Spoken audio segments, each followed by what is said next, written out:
뇌 건강에 대해서 앞으로 1시간 동안 조금 말씀드리겠습니다. 저는 서울 아산병원에 있는 김종성이고요. 여러 어르신께서 오셨는데 우리가 건강한 뇌다 그러면 이제 우리 몸도 마찬가지죠. 몸이 건강하려면 어떻게 돼야 돼요? 우선 병이 없어야 되지 않겠어요? 아무리 기운이 센 사람도 이제 암에 걸리면 꼼짝 못하는 거죠. 암 말고 다른 병에 걸리면 꼼짝 못하는 거니까 우선 우리 몸도 그렇고 뇌도 그렇고 병에 걸리지 말아야 되겠죠. 그 다음에 어떤 사람들은 생존 운동을 해서 비실비실거리는 사람이 있고 어떤 분들은 열심히 운동을 많이 해서 나이가 80인데 막 쌩쌩 날아다니는 사람이 있듯이 뇌도 마찬가지입니다. 뇌도 열심히 우리가 써서 나이 7, 80 됐지만은 젊은 애들이 꼼짝 못하게 이렇게 머리가 잘 돌아가야 되는 건데 어떻게 그렇게 뇌를 잘 유지할 수가 있는가, 그런 걸 좀 말씀드리려고 그러는데, 사실 뇌에도 병이 굉장히 많거든요. 뇌 안에도 뭐 암도 있고 뭐 염증도 생기고 별게 다 있는데 그 중에 그런 건 다 말할 수가 없고, 여러분들이 제일 관심이 많고 중요하게 생각하는 게 뇌졸중, 중풍이라고 그러고 뇌혈관질이라고 그러는데 뇌졸중이 있고 치매가 있죠. 이것이 중요한 이유가 이게 나이가 많아질수록 뇌졸중하고 치매가 문제가 되니까 어떻습니까? 뇌졸중 걸리면 어떻게 돼요? 사람이 반신마비가 되게 되고 말도 못하고 막 그러잖아요. 그러니까 저도 이제 어르신분들을 많이 환자로 제가 대하다 보니까 그런 얘기들을 많이 하거든요. 자기가 마비되고 자기가 말 못하면 좋은데 그것 때문에 이제 다른 사람들, 자식들이죠. 자식이나 부인이나 이런 사람들 고생하잖아요. 수발을 들으려고. 아주 오랫동안 고생하죠. 그 정도는 괜찮은데 아예 의식도 없이 누워버렸다. 그럼 뭐 끝도 없이 계속해서 그냥 누가 수발해줘야 되니까 그 기회를 수가 없죠. 제 환자들 중에 그런 말씀 하시는 분들이 많아요. 나는 뇌졸중 걸렸는데 죽으면 괜찮겠다 이거야. 죽으면 괜찮은데 안 죽으면 걱정이다. 안 죽고 그냥 마비가 돼가지고 맨날 누워있으면 어떻게 자식들한테 미안해서 어떻게 할 것이냐. 그래서 내 생각에는 뇌졸중에 걸리지 말아야 돼요. 처음부터. 걸리지 말고 건강하게 지내야 자기뿐만 아니라 다른 사람들한테, 자식들에게 해가 되지 않고 계속해서, 자식들도 뭐 지금 여러분들 건강하니까 이렇게 안녕하세요 그러는 거지 계속해서 누워 계시면 별로 반가워하지 않거든요. 그래서 이제 뇌를 좀 그려봤는데 제가 보기엔 여기 계신 분들이 이미 뇌 상식이 많이 있으실 것 같아요. 우리가 모든 장기가 다 중요하다고 그러지만 사실은 뇌가 제일 중요한 거죠. 여러분들이 지금 김종서에 하는 강의를 듣고 있지만은 여러분들 숨도 쉬고 있잖아요.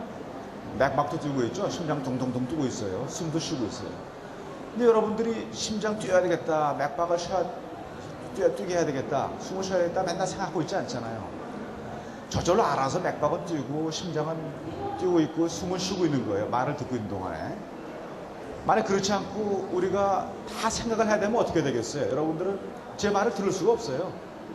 금방 이거 나 숨 쉬어야 되지. 숨 쉰 다음에 숨 쉬었으면 내쉬어야지. 내쉬고 이거 생각하느라고 아무것도 못합니다. 맥박도 뛰어야 돼. 정신없습니다. 그거 생각하다 보니까.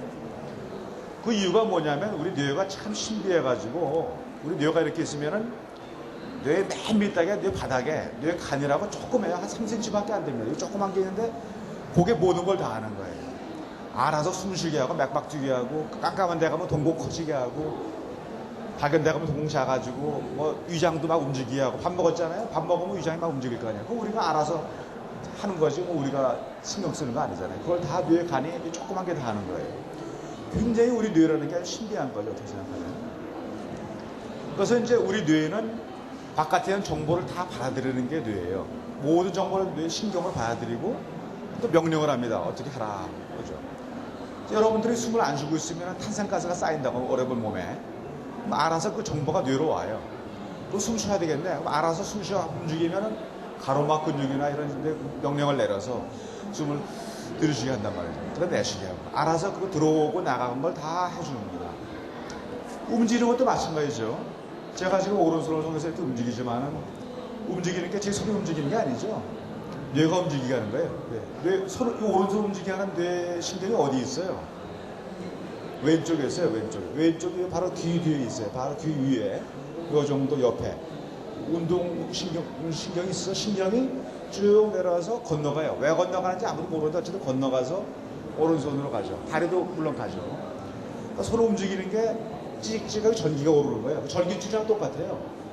전깃줄이 뇌부터 시작해서 손까지 여기 이제 팔 움직이는 데가 여기 있죠. 신경이 쭉 가서 가는 전깃줄이니까 전깃줄하고 똑같은 거야. 전깃줄이 가서 움직이게 하고 전선을 타고 와서 누가 찔르면은 아따가 그러잖아요. 아프잖아요. 아픈 것도 전깃줄을 통해서 쭉 올라가서 가서 우리가 아프구나 하고 알고 도망가야겠구나. 손을 빼고 움직이는 게 또 움직이는 신경이 알아서 움직여주는 거죠. 그래서 이제 여기에 팔다리를 움직이는 신경이 이렇게 있고 바로 뒤에 감각신경, 손에 아프고 얼굴이 아픈 걸 느끼는 신경이 같이 나란히 옆에 이렇게 있죠. 그럼 여러분들이 상식이 많으시니까 제가 여쭤보겠는데, 만약 저희 왼쪽 옆에 무슨 문제가 생겨요. 뇌혈중이 뇌병인데 갑자기 확 망가져버렸다. 어떤 증세가 오겠어요? 마비가 됐죠. 반대쪽이죠. 팔다리가 마비돼요. 아주 무지하게 심하게 꽉 망가지면 마비가 돼서 꼼짝 못하겠죠. 이게 안 움직여지겠죠. 근데 조그맣게 오면 어떻게 되겠어요? 살짝 오겠죠. 살짝 와서 글 쓰는데 조금 이상하고 약간 이상해지겠죠. 그런 게 뇌가 망가진 증상이 생기죠. 그럼 우리가 또 움직이는 거 말하는 거 아니야? 봐야 될 거 아니겠어요? 보는 것도 뭐가 보는 거겠어요? 뇌가 보는 겁니다. 그러니까 뭐든지 다 뇌가 하는 거예요. 우리는 모든 게 뇌가 다 하는 대로 명령하는 거지. 우리 나머지는 다 껍데기예요. 그냥 뇌가 하는 대로 하는 거죠. 이 보는 게 뇌의 앞쪽에 있어요? 뒤쪽에 있어요? 앞쪽에 있다고 생각하시면 손 좀 한번 들어보세요. 없으신가? 한 분 계신가? 뒤쪽에 있다고 생각하시면 손 좀 들어보세요. 역시 상식이 많으시구나. 작년에 어떠면은 강의를 들어오신 분일 수도 있어. 근데 1년쯤 지나면 되게 잊어먹는데. 어쨌든 보는 거는 뒤쪽에 있어요. 이상하게 눈은 앞에 있잖아요. 앞에 있지만 어쨌든 간에 눈으로 온 정보가 그냥 뒤로 쭉 가서 뒤에서 보는데 뭐 눈에서 이 뒤까지 이렇게 멀긴 멀지만 신경이 무지하게 빨리 지나가니까 전기가 보자마자 금방 뭔지 아는 거죠. 그래서 우리 여러분들이 저를 보고 제가 여러분들 보는 거는 다 눈이 보는 게 아니에요. 눈은 그냥 렌즈고 뇌가 다 보는 건데 뇌의 뒤쪽에 있다. 그렇죠. 그러니까 뇌가 뒤쪽에 망가지면 어떻게 되겠어요? 안 보이겠죠? 그러니까 안 보이는 이유가 물론 암과 저게 눈 질환을 안 보일 수도 있지만 뇌 때문에 안 보일 수도 있어요. 근데 뇌에 병이 생길 때는 되게 한쪽에 오는 수가 많아요. 양쪽 다 오르지 않고 여기 이쪽도 한쪽에 와서 팔이 마비된 것처럼 이쪽에 오면 이쪽에 마비되는 것처럼 뇌도 뒤쪽도 왼쪽이나 오른쪽이 망가질 수가 있을 때 있는데 그때 안 보이는 게 어떻게 안 보이냐면은 이 반이 안 보게 됩니다. 반쪽이. 근데 팔다리 쪽이랑 똑같아서 왼쪽 뇌가 망가지면 오른쪽 팔이 마비된 것처럼 왼쪽 뒤쪽에 망가지면은 오른쪽이 안 보이게 됩니다. 그죠? 반대로 오른쪽 뒤가 망가지면은 왼쪽이 안 보이게 돼요. 이게 신경이 거꾸로 가기 때문에 그렇죠. 그러니까 저 같은 경우 예를 들어서 만일 오른쪽 뒤쪽이 갑자기 문제가 생겼다 그러면은 제가 갑작스럽게 이쪽을 못 봅니다. 왼쪽을 컴컴해집니다. 그래서 저는 여기 지금 한 200분쯤 계시는데 저는 한 100분밖에 없는 줄 알아요. 이쪽은 제가 안 모르니까요. 반대로 이쪽에 망가지면은 이쪽이 안 보이는 거죠. 그래서 요만큼밖에 없네. 그래서 갑작스럽게 컴컴하게 한쪽이 안 보인다. 그럼 이거는 눈이 아니라 눈이 망가질 때 어떻게 되겠어요? 오른쪽 눈이 망가지면은 이쪽 눈 가리면 하나도 안 보이죠. 두 눈 보이죠. 이쪽 눈은 괜찮으니까. 근데 반대로 뇌가 망가지면 이 눈 가리나 이 눈 가리나 눈 문제가 아니니까 항상 그 반대쪽에 컴컴하게 되는 게 안과 질환과 다른 점이에요. 그러니까 뇌가 또 역시 보는 것도 관장하고 듣는 것도 마찬가지, 다 뇌가 하는 거죠. 그래서 여러분들은 이제 여기 보면은 뇌의 앞쪽에 이제 팔다리 움직이는 데가 있고 감각이 있고 뒤쪽에 보는 데가 있다고 그랬고 이 소뇌라는 데가 있어요. 맨 밑바닥에. 소뇌는 뭐냐면 이거 밸런스 잡아주는 겁니다. 우리가 똑바로 걸어가는 게 이게 밸런스가 잡아주는 건데 소뇌가 밸런스를 잡아주는 거예요. 그러니까 소뇌가 문제가 생기면 넘어지겠죠. 밸런스를 못 잡으면 자꾸 앞으로 넘어지고 쓰러지고 뭐 잡으려고 해도 흔들흔들거리고 막 그렇게 되는 거죠. 그러니까 소뇌의 기능이죠. 이런 뇌들이 종합적으로 작용을 하기 때문에 우리가 보고 듣고 달리기도 하고 다 그렇게 하는 거죠. 똑바로 걸어가기도 하고. 그 여기 이제 보면요. 그러면 이제 여기 숨 쉬고 맥박에 뛰고 있고 달리기 잘하고 뭐 뒤에 볼 수 있고 그러면 되는 거죠. 여기 앞에 다른 뇌는 뭐가 필요하는가? 사실 여러분들이 파충류를 보면 도마뱀이 파충류죠. 파충류는 그거밖에 없어요. 뇌가. 그게 전부 답니다. 근데 인간의 뇌는 뭐냐면 사회가 복잡하다 보니까 다른 게 많이 필요해졌어요. 뭐가 필요합니까? 서로 이제 사랑하고 미워하는 게 생겼죠. 그런 관계. 뭐 자식도 돌봐야 되고 미운 사람도 있을 거고 좋은 사람 사랑도 해야 되고 그다음에 또 서로 대화를 해야 되죠. 대화. 말이 필요하죠. 대화가 없으면 이게 뭐 네가 무슨 말을 하는지 뭐 커뮤니케이션이 안 되잖아요. 그러니까 우리는 언어를 하는 뇌가 또 필요하잖아요. 그죠? 생각을 해야 되죠. 파충류야 뭐 생각할 거 있나요? 뭐 독수리가 날라오면 도망가고 뭐 맛있는 게 있으면 쫓아가서 먹고 그거 이상 할 거 없습니다. 그러니까 파충류는 간단하게 숨을 쉬고 뜀박질하고 보고 이거면 되는 건데 인간은 복잡하니까 여러 가지가 필요해서 뇌가 이렇게 신경이 다 뇌가 하는 거니까 많아졌죠. 제가 말씀드렸는데 이제 제가 인간이 언어가 필요하다고 그러는데 제가 지금 한국말로 말하고 있잖아요. 제가 만약 뭐 이상한 뭐 포르투갈어로 말하면 여러분 하나도 못 알아듣겠죠. 포르투갈어 알지도 못하지만 말이죠. 그러니까 우리 뇌에는 한국말을 아는 뇌가 다 이미 간직되어 있는 거예요. 여러분들 뇌에도 있고 저희도 뇌가 있고. 근데 여러분들이 많이 작년에 이 강의를 들으신 분이라 기억이 나실 것 같은데 아마 나실 것 같으니까 현저하고 어려운 거 말했으면 안 좋아하시니까 우리 언어, 제 한국말을 하고 있는데 한국말이 제 뇌의 왼쪽에 있어요? 오른쪽에 있어요? 어느 쪽에 있어요? 근데 아시는 분은 많은데 이제 말씀은 되게 안 하시더라고요. 손 들라고 하면 들을 줄 모르죠. 오른쪽 뇌에 언어 하는 뇌가 있다. 언어, 한국말 하는 뇌가 있다. 손 들어주세요. 오른쪽 뇌에 손 좀 들어주세요. 한 분 계시고 두 분 계신가? 적으시네. 적으면 틀렸다는 얘기도 이게. 왼쪽 뇌 쪽에, 왼쪽 뇌에 그게 있다. 왼쪽은 더 적으네. 작년에 강의를 안 들으신 모양이구나. 왼쪽에 있어요, 왼쪽에. 여기 답이 있어요. 사실 이 사람이, 우리가 이 사람이 왼쪽을 보고 있잖아요. 그죠? 왼쪽이죠, 이 사람의 뇌에. 여기 언어 중추가 있잖아요. 이 팔다리 움직이는 거는 다 이쪽 팔은 이쪽에, 이쪽 팔 중에 이쪽에 양쪽에 대칭적으로 있지만, 우리가 계산하는 거, 말하는 거, 이렇게 좀 고등적인 거, 이렇게 우리가 나중에 발달된 건 다 한쪽에 몰아가 있어요, 뇌에. 그래서 언어하는 거, 우리가 말하는 한국말, 이건 다 왼쪽 뇌에 있어요. 그죠?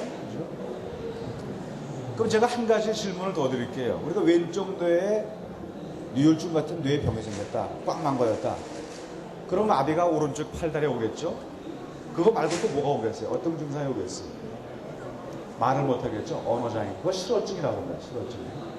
실어증도 여러 가지가 있어서 말을 못하는 실어증도 있고 못 알아듣는 실어증도 있고 그래요. 말하는 게 뭐예요?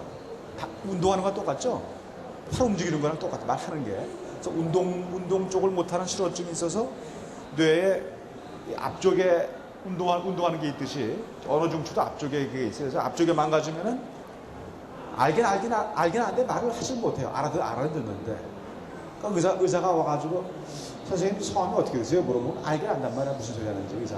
근데 말이 안 나온단 말이야. 분명히 내 이름이 김종석인데 알긴 아는데 안 나온다고. 그래서 그냥 답답해 죽으려고 그러죠. 그 말을 못하는 실어증이죠. 못 알아듣는 거 있어요. 못 알아듣는 실어증. 그 성함이 어떻게 되세요? 무슨 말인지 못 알아듣거든. 눈 딱 감는다고. 눈 감아라는 줄 알고. 손 좀 들어보세요. 그럼 또 이렇게 이쪽 쳐다보고 딴 얘기해. 무슨 말인지 못 알아들으니까. 아주 심한 경우는 못 알아듣고 말도 못하고 아주 바보 모양. 그렇다고 바보는 아니고 똑똑한 거죠. 말만 못하는 거죠. 못하고 못 알아들으니까. 그런 실어증이 같이 있으니까 왼쪽 뇌가 망가진 분들은 조금 더 불행해요. 오른쪽에 망가지면 마비는 됐지만 그래도 말을 하니까 배고픈지 이 사람이 뭔지 배고프다고 말할 수 있고 얼마든지 대화가 되잖아요. 그 왼쪽 뇌가 망가지면은 이게 이제 그 말을 못하니까 좀 불행하긴 한데 그렇다고 오른쪽 뇌가 망가져서 좋을 것도 아니에요. 오른쪽 뇌는요 또 뭐가 있느냐면은 전체적인 관심을 갖는 기능이 있어요. 오른쪽 뇌가. 근데 오른쪽 뇌는 아무래도 오른쪽이다 보니까 왼쪽을 조금 더 관심을 많이 가져요. 오른쪽 뇌는. 그러니까 오른쪽 뇌가 망가지면 왼쪽에 대한 관심이 없어져 버려요. 그게 또 문제예요. 말은 잘하는데 관심이 없으니까 어떤 일이 생기냐면 분명히 마비가 되는데 이쪽에 마비됐는지 몰라. 이쪽 관심이 없습니다. 그런 환자들이 아주 많아요. 그래서 손 뚝 들어보면 뚝 떨어뜨리거든요. 그 마비된 건데 그래도 몰라. 이게 이렇게 됐네. 이상하다 떨어지네요. 그래요. 자기가 잘 모르니까 말이죠. 인식을 못하는 거죠. 맞죠? 그래가지고 가끔 거짓말도 하죠. 뚝 떨어지면서 의사가 이거 왜 떨어져요? 그러면 이거 좀 뼈서 그래요. 말한다고요. 그건 성격이 나빠서 그런 게 아니라 당장 뭐가 뭔지 모르겠으니까 왜 분명히 자기는 모르겠는데 이게 떨어진단 말이야. 이상하니까 막 불러대는 거죠. 그러니까 그분들이 문제가 뭐냐면은 이쪽에 마비됐을 때 이걸 좀 알고 열심히 운동 치료하고 그래야 좀 좋아지는데 관심이 없다고. 이쪽만 바라보고 이쪽은 뭐 아예 신경도 안 쓰고 있으니까 좋아지지 않아. 마비된 게. 그게 또 문제예요. 그러니까 내 생각에는 뇌졸중을 왼쪽에 걸릴까 오른쪽 걸릴까 고민하지 말고 무조건 안 걸리는 수밖에 없어요. 어디든지 뇌졸중 걸리면 안 좋아요. 그냥 무조건 걸리지 말아야 돼요. 그 말을 하려고 제가 여기 서 있는 거예요. 이제부터요.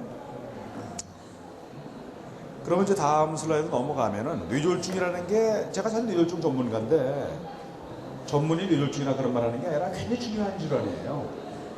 우리나라의 제일 중요한 사망 원인이 뭐예요? 뇌졸중이라고 생각하는 건 손 좀 들어보세요. 뇌졸중.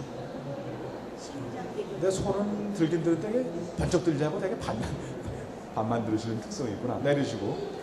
우리나라 사망 원인이 뇌졸중이 제일 중요한 게 아니라 암이다. 암이라고 생각하는 건 손 좀 들어보세요. 이거 역시도 많구나. 근데 사실은 둘 다 맞는 거예요. 둘 다 맞아요. 이 슬라이드에 의하면 뇌졸중이 제일 높은 걸로 되어 있죠. 1위로 되어 있죠. 남녀 공이. 근데 왜 이게 제가 1999년도 슬라이드를 가져왔냐면 1999년까지는 암을 다 나눴어요. 위암, 자궁암, 유방암 다 나눴다고요. 나누다 보니까 뇌졸중이 제일 중요한 사망원인이 된 거고 그걸 다 합하면 암이라는 게 얼마나 많아요. 뇌암부터 시작해서 갑상선암도 있고 그거 다 있잖아요. 그걸 모두 합하면 당연히 그게 제일 많죠. 그 원체 많은 종류니까. 그러니까 그걸 다 합했을 때는 암이 제일 중요한 사망원인이 되는 거고 한 장기에 유방이나 자궁이나 폐나 이런 거 딱 한 장기의 병 중에 제일 중요한 게 뭐냐? 그럼 뇌졸중이 압도적으로 제일 중요한 원인인 거죠.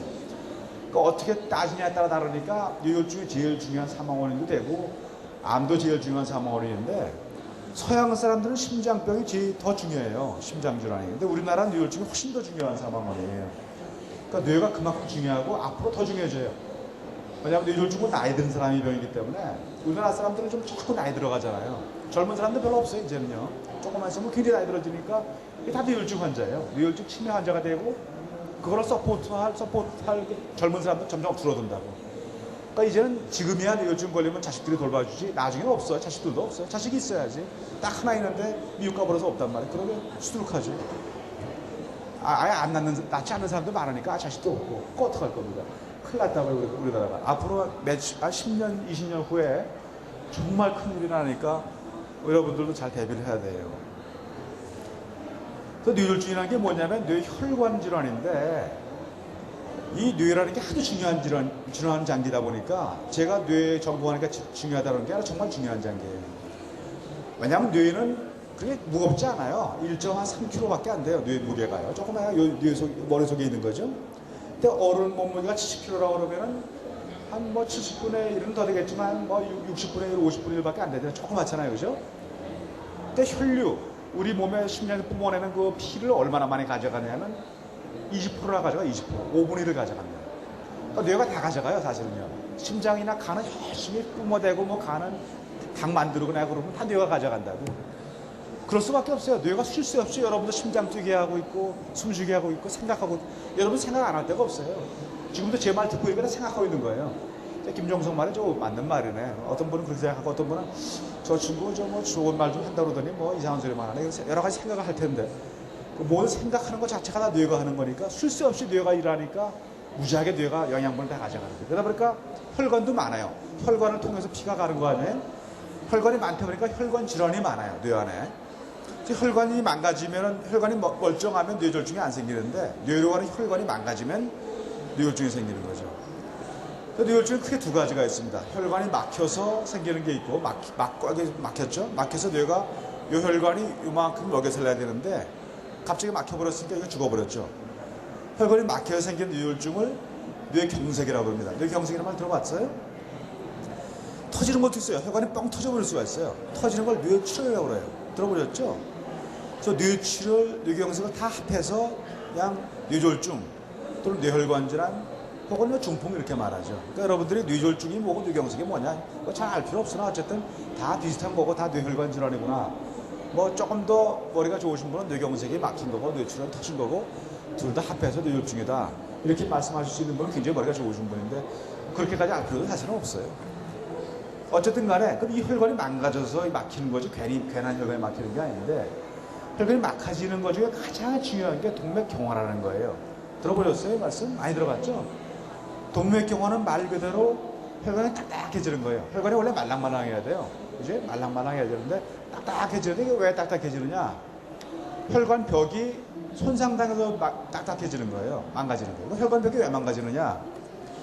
혈관 벽을 갖다가 여러분들 땅속에 밑에는 파이프로 생각하면 똑같아요. 그거. 파이프가 똑같아요. 파이프가 왜 망가지고 왜 터집니까? 이게 파이프가 있으면요. 이게 압력이 높으면 이 안에 파이프가 벽이 하나씩 떨어져 나가죠. 겨울철에 얼었다. 이게 그 압력이 높아지니까 떨어지고 작은 파이프는 터지기도 하고 그죠? 우리 뇌혈관이 똑같은 거예요. 터지는 거는요. 큰 혈관이 터지는 법이 없어요.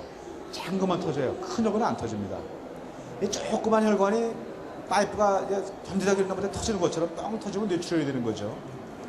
큰 혈관은 터지지는 않고 그 대신에 벽이 망가집니다. 다 떨어져요. 벽이 떨어지면 이 벽 속으로 뭐가 들어가냐면 불순물들이 들어갑니다. 불순물들. 어떤 불순물이 있냐면 지나가는 지방질, 이 피 속에 지방질이 많거든요. 그것들이 슬금슬금 속에 껴들어갑니다. 벽이 비어있으니까. 들어가면서 지방질의 염증반을 일으켜요. 우리가 다치면 염증이 뻘겋게 생기는 것처럼 염증세포이 들어오죠. 어쨌든 간에 이 벽 속에 뭐가 자꾸 쌓입니다. 콜레스테롤, 지방질이 쌓이지 염증반을 쌓이지 자꾸 두꺼워져요. 벽이 점점 이렇게. 그래서 여기 혈관이 이렇게 있죠. 혈관이 두꺼워집니다. 이렇게. 원래 이렇게 돼야 되는데 두꺼워지는 거죠. 이 사람이 목이죠. 목에 있는 혈관, 이 목에 있는 혈관이 동맥경화가 많이 생겨요. 이 혈관이. 여러분들 여기 툭 튀어나오는데 옆에 눌러보면 탁탁 뛰는 혈관이 있거든요. 팍팍 뛰고 있을 거예요, 지금요. 이거 안 뛰면 큰일이죠. 이 뛰는 혈관이 목에 있으니까 경동맥, 목동맥 그렇게 돼요. 여기가 동맥경화가 아주 많이 생기는 거죠. 초음파로 이렇게 해보면 여기 아마 그런 거 하는 데 있나? 동맥경화가 있으면 이렇게 좁아져 있는 게 보이죠. 동맥경화가 이렇게 좁아져 있는 거다. 그래서 이게 혈관이 망가뜨리는 이유가 압력이니까 제일 중요한 게 고혈압입니다. 고혈압. 여러분 혈압 재보면 여기 재보는 데 많잖아요. 120에 80이 정상이에요. 심장이 팍팍 뛰니까 팍 뛰고 말고 팍 뛰고 말고 그러니까 확 뛸 때 높아지죠. 안 뛸 때 내려가죠. 그때 올라가는 게 120, 내려가는 게 20, 80 그거예요. 뛰었다 말할 때 120, 80, 120, 80 이게 정상이고 연세에 많은 분은 많이 높은 분들이 많을 거예요. 140에 90이다. 그럼 그거 높은 거예요. 혈압이 올라가죠. 여러 가지 원인으로 혈압이 올라가는 원인이 있는데 혈압이 올라가면 120, 80이 정상이고 140에 90이다. 그럼 벌써 압력이 높은 거죠. 180에 100이다. 무지하게 높은 거죠. 압력이. 엄청 높은 거죠. 근데 증상은 없어요. 혈압이 올라가도 140, 90, 160, 100 올라가도 아무 증상도 없고 올라가 있지 뭐 우리가 아무것도 느끼지 않아요. 다만 혈관은 망가지죠. 계속 파이프가 망가지고 있는 거죠. 그죠? 결국 계속 망가지다 결국은 터지거나 막혀서 뇌졸중이 생기니까 고혈압이 가장 중요한 건데 심장 선생님들 강의 들어왔어요? 심장 선생님들은 고혈압보다는 다른 걸 당뇨나 담배 이런 걸 더 중요해줘요. 그러니까 심장 혈관이 아래쪽에 있으니까 이 아래쪽에 있는 큰 혈관은 고혈압보다 이런 게 더 중요하지만 혈관이 작아질수록 고혈압이 더 중요해요. 그러니까 뇌졸중 쪽에서는 고혈압이 훨씬 더 중요하게 생각하고 뇌졸중 환자의 70%는 고혈압이 원인이에요. 그러니까 여러분들이 재보니까 내 혈압이 150, 100이다. 벌써 걱정해야 돼요. 이거. 아무리 증상이 없어도 혈관이 망가지고 맨날 150, 100이니까 하루 종일 계속 망가지고 있다는 거예요. 아무 증상도 없지만. 그러다가 문제가 생기는 거예요. 고혈압 말고 혈관이 망가뜨리는 원인에 당뇨, 담배 피우니까 다 이거 망가뜨리는 거예요. 담배. 증상 없죠 뭐. 아무리 기분만 좋죠. 담배 피우면 기분 참 좋죠. 남자가 담배 좀 피우고 그래야지. 다 좋은데 혈관 다 망가지고 있다는 거예요. 소리 없이 망가지고 있다. 그 다음에 술 많이 먹었을 때 저 직장에 가서 술 먹는데 뭐 괜찮겠지. 소주 2병 먹고 술을 혈관 다 망가지고. 그 다음에 고지혈증. 그래서 재는 데가 재주는 데가 있나요? 재면은 콜레스테롤이 뭐 300이다. 무지하게 높단 말이죠. 그러면 지방질이 많다 보면 이렇게 뛸 수가 있단 말이죠. 이런 것들이 혈관이 망가뜨려서 동맥경화를 일으키는 거죠. 여러분들 혈전이라는 말 들어봤어요? 혈전? 혈전은 뭐냐면요. 동맥경화 생기면 이렇게 되는 거죠. 제가 여기 이 혈관이 동맥경화 생기면 두꺼워진다고 그랬죠?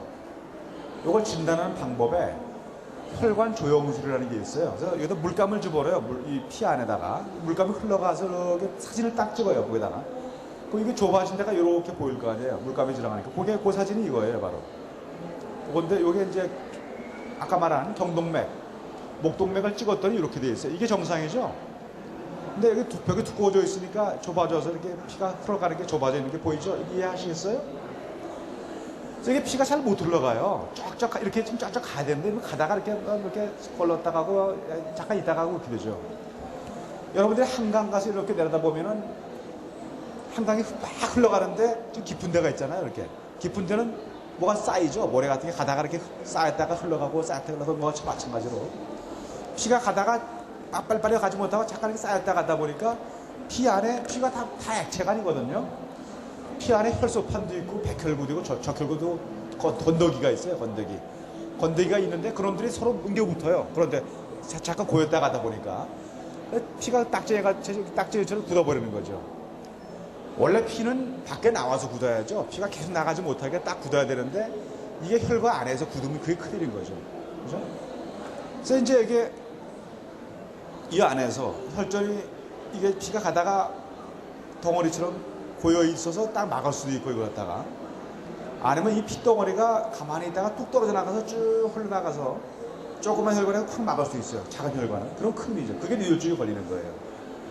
그러니까 동맥 경화가 생긴 벽에 이런 혈관에 이런 혈전이 피덩어리가 다랑다랑 굳어 있는 거 이걸 혈전이라고 그러는 거예요. 그죠?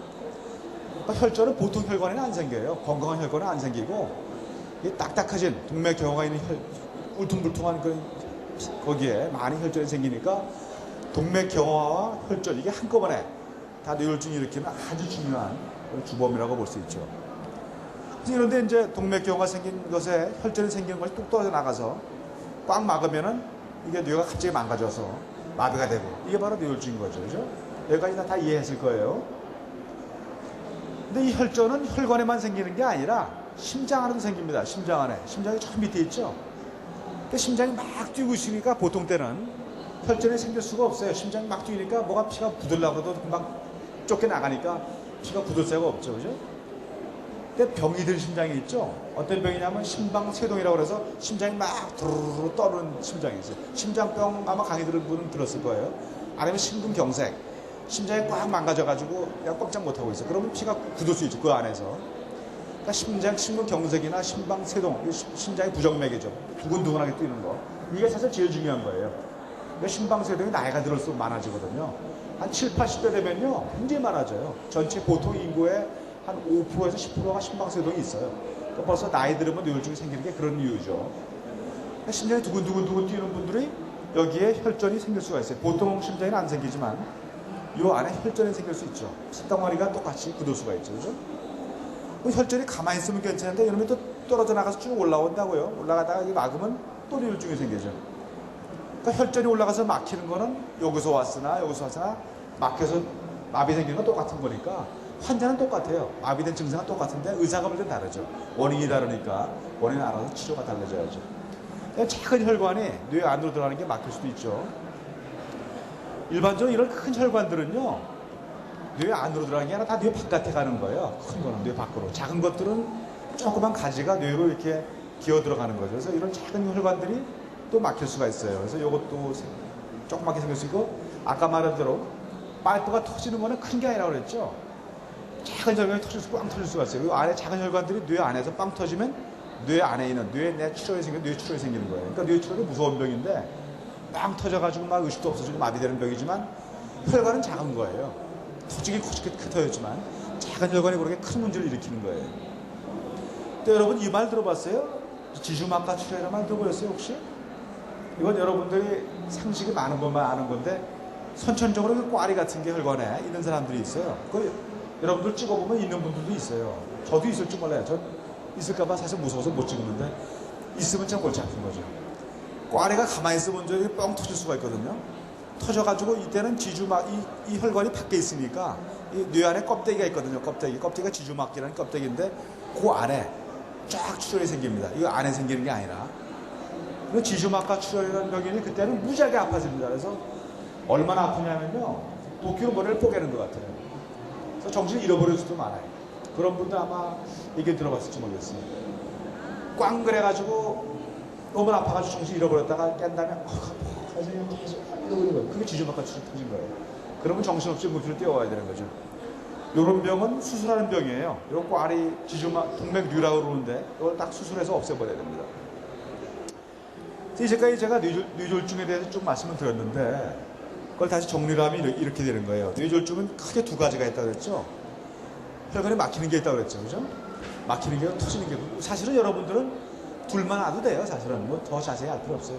뇌졸중이 뇌혈관에 문제가 생기는 병인데 막혀 생기는 게 있고 터지는 게 있다더라만 알면 되는데 혹시 더 알고 싶으신 분이 있으시면 막히는 것 중에 동맥경화, 혈관에 동맥경화가 생겨서 혈전이 생겨서 막히는 게 있고 심장에 문제가 생겨서 떨어져 나간 거 색전증이라고 그러는데 어쨌든 심장병도 있어도 그것도 혈전이 날아가서 생기더라.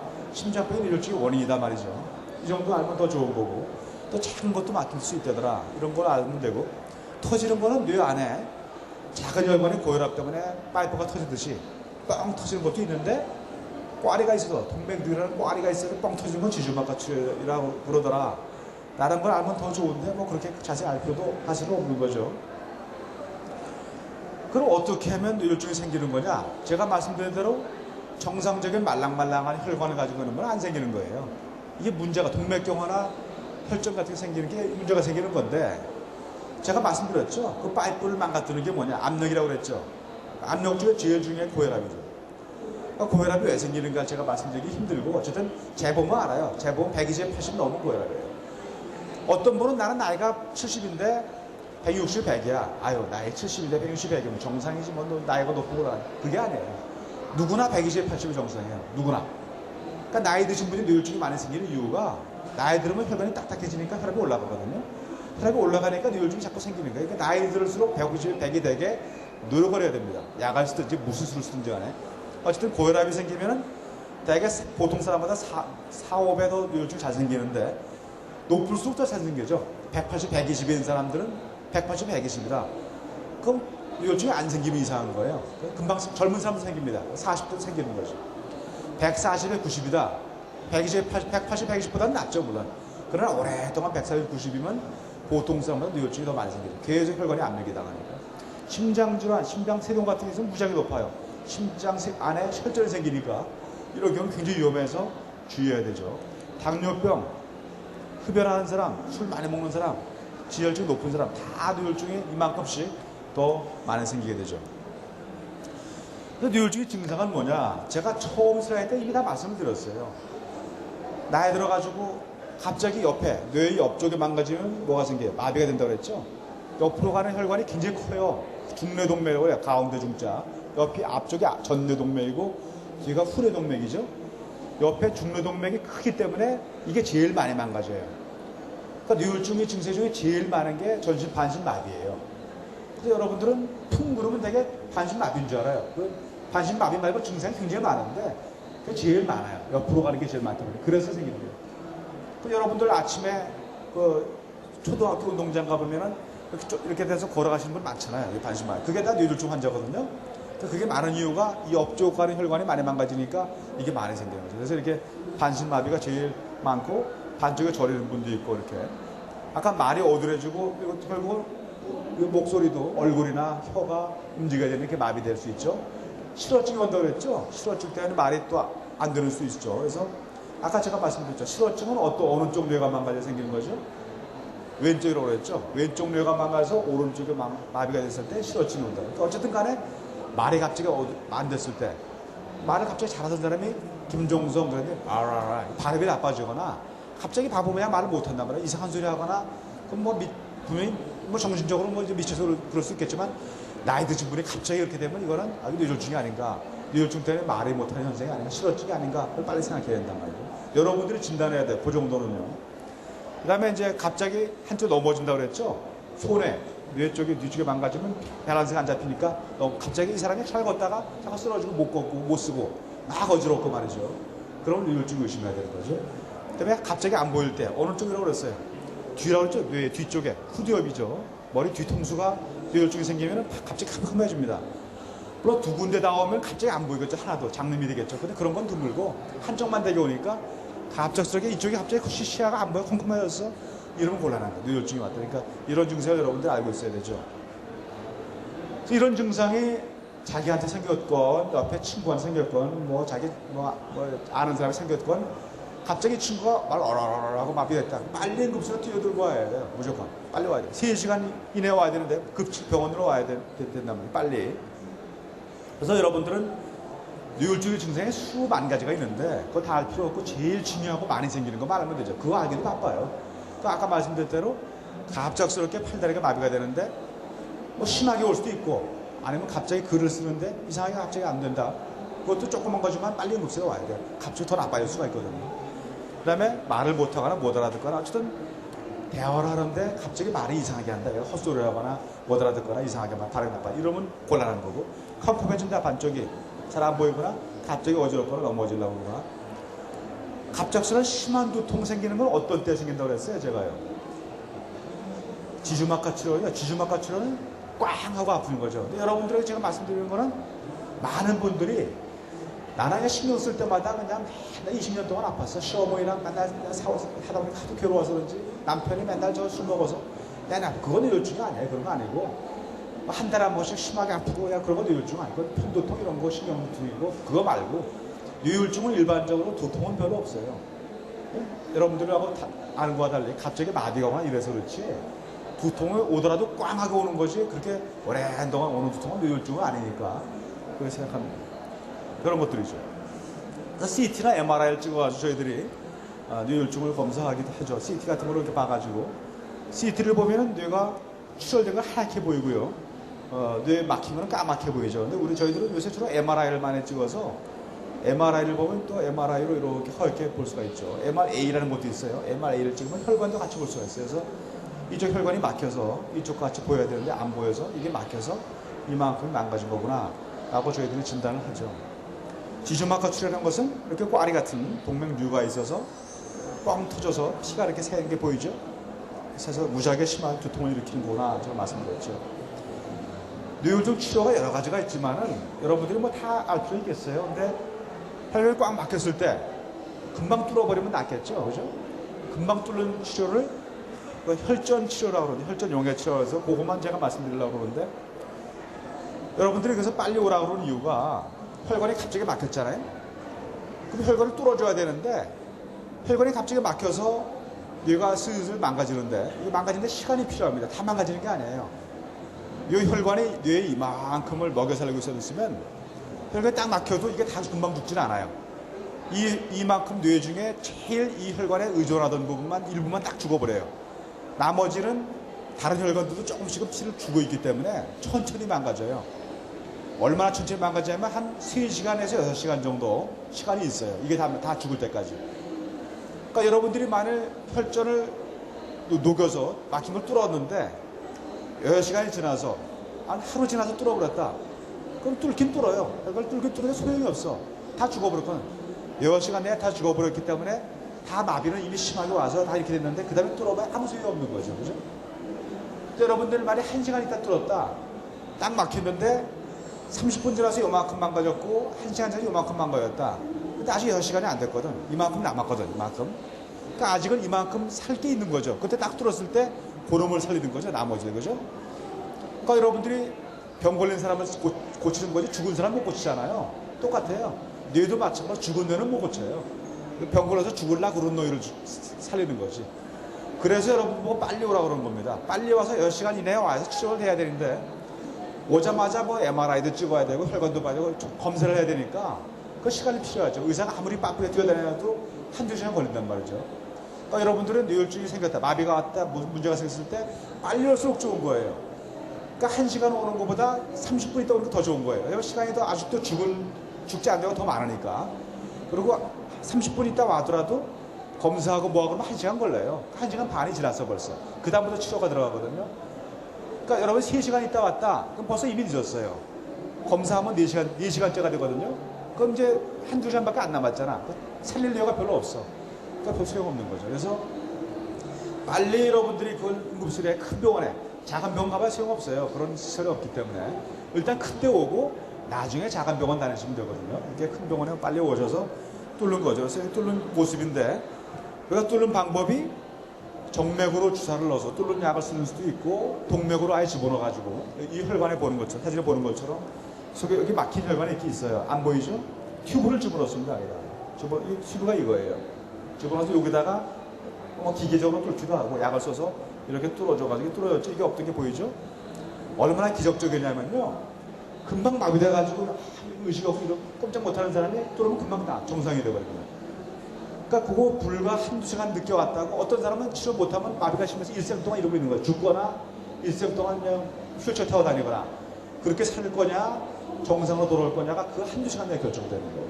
그러니까 여러분들 그 증세가 경하더라도 일단 빨리 오고 봐야 돼. 경화에서 좋아지는 사람도 있겠지만 나빠질 수도 있기 때문에 빨리 오라는 게 저희도 그렇게 강조하는 거죠. 빠를수록 좋다는 3시간 이내에 해야 된다는 거죠. 재발로해서 여러 가지 다 하죠. 그래서 이런 뇌졸중 같은 게 많이 생기면요 치매가 걸려요.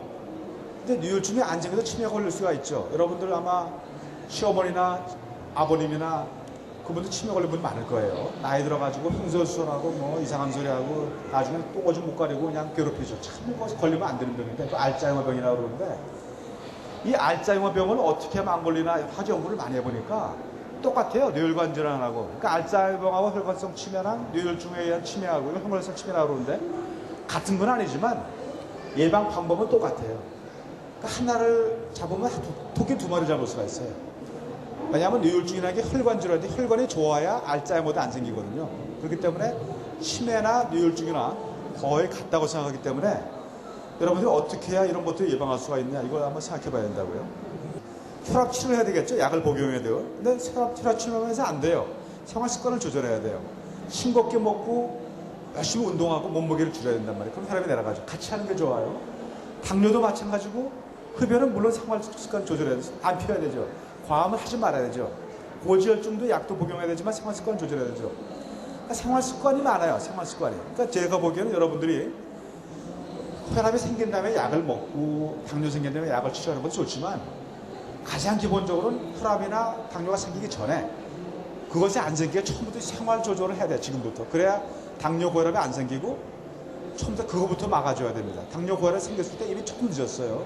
그 다음에도 물론 생활 조절을 해야 되죠. 그래서 여러분들은 이런 생활 습관을 가져야 됩니다. 싱겁게 먹어야 됩니다. 여러분들이 김치라든지 국에 굉장히 짠 음식이 많아요.